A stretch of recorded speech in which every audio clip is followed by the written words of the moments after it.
ഏറ്റവും പുതിയ വിവരമുണ്ട് വിജിൻ. ജാമ്യാപേക്ഷയിലുള്ള ഹർജി ഇപ്പോൾ പരിഗണിക്കുകയാണ്.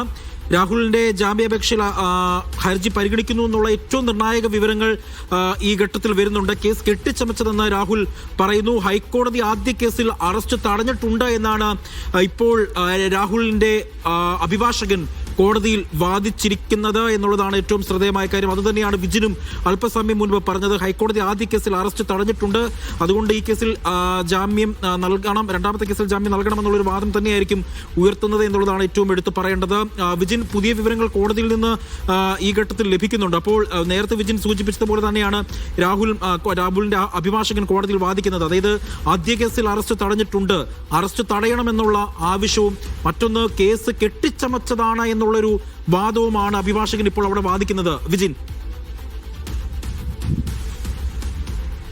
അജി, ഇക്കാര്യത്തിൽ ഹൈക്കോടതിയുടെ ഇപ്പോൾ നിലവിൽ വന്നിരിക്കുന്ന വിധി തന്നെയാണ് പ്രധാനമായും ഈ പ്രതിഭാഗം അഭിഭാഷകർ സ്വാഭാവികമായും ഈ കോടതിയിൽ, സെഷൻസ് കോടതിയിൽ വാദിക്കാൻ പോകുന്നു, വാദമുഖമായി നിരത്താൻ പോകുന്നു എന്ന കാര്യത്തിൽ ഒരു സംശയവുമില്ല. കാരണം ഹൈക്കോടതി നിലവിൽ അറസ്റ്റ് തടഞ്ഞിട്ടുണ്ട്. അങ്ങനെയെങ്കിൽ വിധി പറയും വരെ നിലവിൽ ഹൈക്കോടതി ആദ്യത്തെ കേസിൽ അറസ്റ്റ് തടഞ്ഞ സാഹചര്യത്തിൽ ആ കേസിൽ വിധി വരും വരെ അറസ്റ്റ് തടയണം എന്നുള്ളതായിരിക്കും പ്രധാനമായും ഇന്നും ഈ ജില്ലാ കോടതിയിൽ പ്രതിഭാഗം ആവശ്യപ്പെടാൻ പോകുന്നത്. അറസ്റ്റ് തടയുക എന്നാൽ ജാമ്യാപേക്ഷയിൽ വിധി പറയുന്നതുവരെ അത് നീണ്ടുപോവുക എന്നുള്ളതാണ്. 15-ാം തീയതിയാണ് ഇനി ഹൈക്കോടതി കേസെടുക്കുന്നത്. അതുകൊണ്ട് തന്നെ ആ ദിവസം വരെ ഏകദേശം 9ഓളം ദിവസം സ്വാഭാവികമായും അറസ്റ്റ് ആ കേസിൽ രേഖപ്പെടുത്താൻ കഴിയില്ല പോലീസിന്.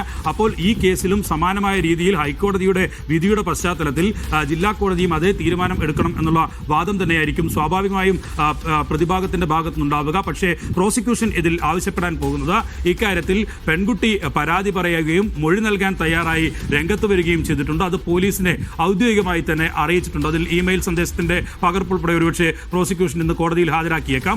അങ്ങനെ അതിൽ ഔദ്യോഗികമായി തന്നെ വ്യക്തമാക്കിയ ഒരു കാര്യം, ആ കാര്യങ്ങൾ കൂടി ചൂണ്ടിക്കാട്ടിയായിരിക്കും ഈ ഏതെങ്കിലും തരത്തിൽ പ്രതിക്ക് പുറത്തു വരാനുള്ള സാഹചര്യം ഉണ്ടായാൽ, ജാമ്യം നൽകുന്ന സാഹചര്യം ഉണ്ടായാൽ, അറസ്റ്റ് തടയുന്ന സാഹചര്യം ഉണ്ടായാൽ പോലും പ്രതിക്ക് കേരളത്തിലേക്ക് എത്താനും പോലീസിനെ വെട്ടിച്ച് നടന്നുകൊണ്ടിരിക്കുന്ന പ്രതിക്ക് പൊതുസമൂഹത്തിലേക്ക് വരാനുമൊക്കെ ഉണ്ടാകുന്ന സാഹചര്യം ഉണ്ടാകും. അങ്ങനെയെങ്കിൽ ഈ പരാതിക്കാരിയെ സ്വാധീനിക്കാനുള്ള ശ്രമം പ്രതിയുടെ ഭാഗത്തുനിന്ന് ഉണ്ടാകും. ഒപ്പം തന്നെ തെളിവുകൾ നശിപ്പിക്കാനുള്ള സാഹചര്യം ഒരുങ്ങും.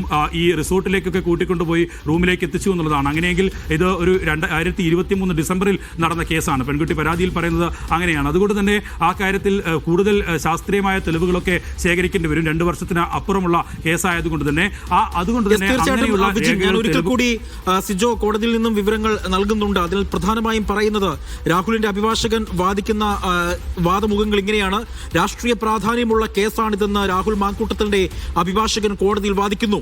KPCC പ്രസിഡന്റിന് ഇമെയിൽ വഴിയാണ് പരാതി ലഭിച്ചത്. പരാതിയിൽ വ്യക്തിവിവരങ്ങളും ഇല്ല. പരാതിക്കാരിയുടെ പേരോ സംഭവ സ്ഥലമോ വ്യക്തമല്ല എന്നും അഭിഭാഷകൻ വാദിച്ചിട്ടുണ്ട് എന്നുള്ളതാണ് ഈ ഘട്ടത്തിൽ ഏറ്റവും പുതിയതായ അപ്ഡേറ്റ്സ്. കോടതിയിൽ നിന്നുള്ള ഏറ്റവും പുതിയ അപ്ഡേറ്റ്സ് അതാണ്. അറസ്റ്റ് തടയണമെന്നാണ് ഈ രാഹുലിന്റെ അഭിഭാഷകൻ ഇപ്പോൾ കോടതിയിൽ വാദിച്ചിരിക്കുന്നത്. വിജിൻ, അജി, തീർച്ചയായും അതുതന്നെയാണ് ഏത് വിധേനയും അറസ്റ്റ് തടയുക എന്നതാണ് ഈ ജാമ്യ ഹർജിയിലൂടെ ഉദ്ദേശിക്കുന്നത്. ഏതെങ്കിലും തരത്തിൽ മുൻകൂർ ജാമ്യാപേക്ഷ പിന്നീട് വാദങ്ങൾ നടത്താനായി മാറ്റിവെക്കുന്ന സാഹചര്യം ഒക്കെ ഉണ്ടായാൽ സ്വാഭാവികമായും ആ ഘട്ടം വരെ, ആ വിധി വരുന്ന ഘട്ടം വരെയെങ്കിലും അറസ്റ്റ് തടയണം എന്നുള്ളത് തന്നെയാണ് പ്രധാനമായും ഇപ്പോൾ പ്രതിഭാഗം ആവശ്യപ്പെട്ടുകൊണ്ടിരിക്കുന്നത്. ഒപ്പം തന്നെ ഇനി പ്രതിഭാഗത്തിന്റെ വാദം കഴിഞ്ഞാൽ മാത്രമാണ് പ്രോസിക്യൂഷന്റെ വാദത്തിലേക്ക് കടക്കുക. അവിടെ പ്രോസിക്യൂഷൻ എന്തൊക്കെ തരത്തിലുള്ള തെളിവുകൾ, എന്തൊക്കെ തരത്തിലുള്ള വാദങ്ങൾ നിരത്തും എന്നുള്ളതാണ് ഈ കാര്യത്തിൽ രാഹുലിന് നിർണായകമാവുക. കാരണം ഞാൻ നേരത്തെ സൂചിപ്പിച്ചതുപോലെ പെൺകുട്ടി ഒരുപക്ഷെ ഈ സമയത്തിനിടയിൽ ഈ ജാമ്യ ഹർജി നൽകിയ സാഹചര്യം അത് പെട്ടെന്നാണ് ഉണ്ടായിരുന്നത്.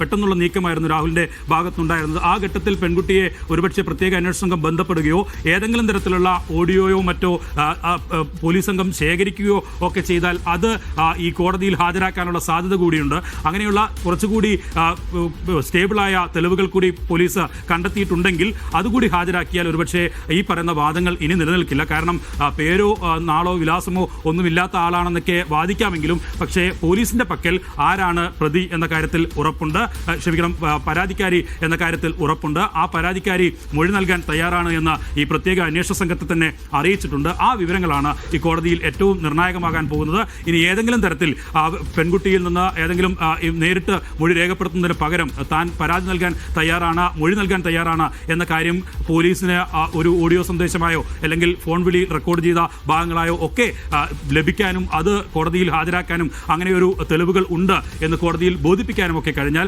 രാഹുലിന്റെ കാര്യം കഴിഞ്ഞ മുൻകൂർ ജാമ്യാപേക്ഷയിൽ ഇതിന് പോലെ തന്നെ ഇതിലും ഒരുപക്ഷെ മുൻകൂർ ജാമ്യം നൽകേണ്ട എന്ന തീരുമാനത്തിലേക്ക് സ്വാഭാവികമായും ജില്ലാ കോടതിക്ക് പോകേണ്ടി വരും. ഈ ഹൈക്കോടതിയൊക്കെ പരിഗണിക്കുന്നത് പോലെ ഒരു വിശദമായ ഒരു വാദപ്രതിവാദങ്ങളോ രേഖകളുടെ പരിശോധനയോ ഒക്കെ നടത്തുക ജില്ലാ കോടതിക്ക് അങ്ങനെ ഉണ്ടാകില്ല. കാരണം ഏതെങ്കിലും തരത്തിൽ ഈ പ്രതി എന്ന് പറയുന്ന ആൾ അയാൾ പുറത്തിറങ്ങിക്കഴിഞ്ഞാൽ ഈ പരാതിക്കാരിയെ സ്വാധീനിക്കാം, ഒപ്പം തന്നെ മറ്റ് രേഖകൾ നശിപ്പിക്കാനുള്ള സാധ്യതയുണ്ട്, തെളിവുകൾ നശിപ്പിക്കാനുള്ള സാധ്യതയുണ്ട്. ഏതെങ്കിലും സാക്ഷികളുണ്ടെങ്കിൽ അവരെയൊക്കെ സ്വാധീനിച്ച് അവരുടെ ഭാഗം ഒഴിവാക്കാനുള്ള സാധ്യതയുണ്ട്. അങ്ങനെയുള്ള കാര്യങ്ങൾ ഒക്കെ മുൻനിർത്തിയാണ് സ്വാഭാവികമായും എല്ലാ മുൻകൂർ ജാമ്യാപേക്ഷകളിലും ഈ പ്രതികൾക്ക് മുൻകൂർ ജാമ്യം നൽകരുത് എന്നുള്ള ആവശ്യം പ്രോസിക്യൂഷൻ മുന്നോട്ട് വെക്കുന്നത്. ആ പ്രോസിക്യൂഷൻ മുന്നോട്ട് വെക്കുന്ന വാദങ്ങൾ എത്രമാത്രം ശരിയാണ് എന്നത് സ്ഥിരീകരിക്കുന്ന മറ്റൊരു വിധി ഇതേ ജില്ലാ കോടതിയിൽ തന്നെയുണ്ട്. അതാണ് നേരത്തെ ആദ്യത്തെ പരാതിക്കാരിയുടെ പരാതിയുമായി ബന്ധപ്പെട്ട മുൻകൂർ ജാമ്യാപേക്ഷയിൽ കോടതി